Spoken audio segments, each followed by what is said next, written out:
My name is Lauren Caldwell. At 35, the shrapnel scars have healed, but the wound my father left at 13 still aches like an old bruise you forget until it rains. Our Boulder, Colorado home was a temple to classical music. Dad, Dr. Harlan Caldwell, taught at the University of Colorado, walls covered in awards and photos with famous conductors. My older sister Brooke was his masterpiece, flawless technique, Carnegie Hall at 19. I was the mess, playing like the piano owed me something personal. Chords tasted like pine needles after a Rockies hike. Minor keys smelled like rain on red dirt.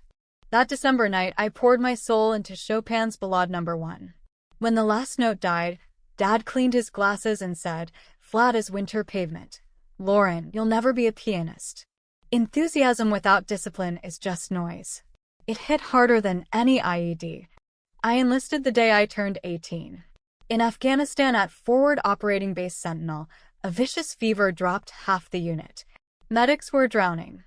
I found an old Casio stuffed behind Marie boxes and started playing soft fragments at night, matching labored breaths, sinking heartbeats. Private Ramirez's chest rose easier on B-flat. Sergeant Morales stopped thrashing when I hit those low E-flats. From those desperate hours, I wrote echoes of survival. Not concert music, survival music. Notes tied to pulses, rests measured in shallow breaths.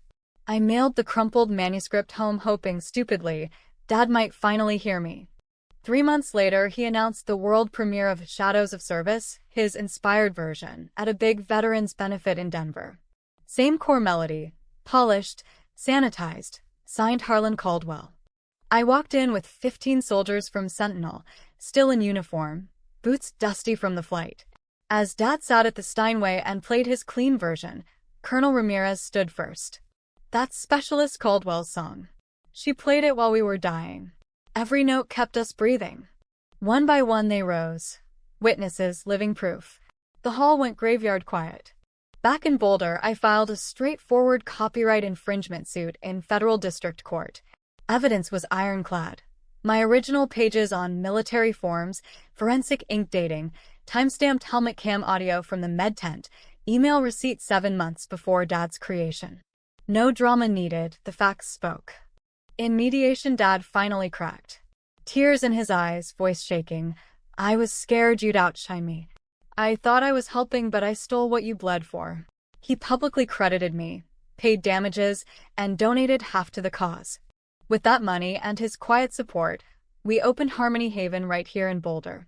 Veterans walk in broken and leave humming. No recitals, no perfection. Just space to feel. Dad volunteers twice a week now. He sits in the back, listening more than correcting. Last month we played Echoes of Survival together, his elegant runs wrapped around my raw heart. The room didn't applaud. They breathed with us.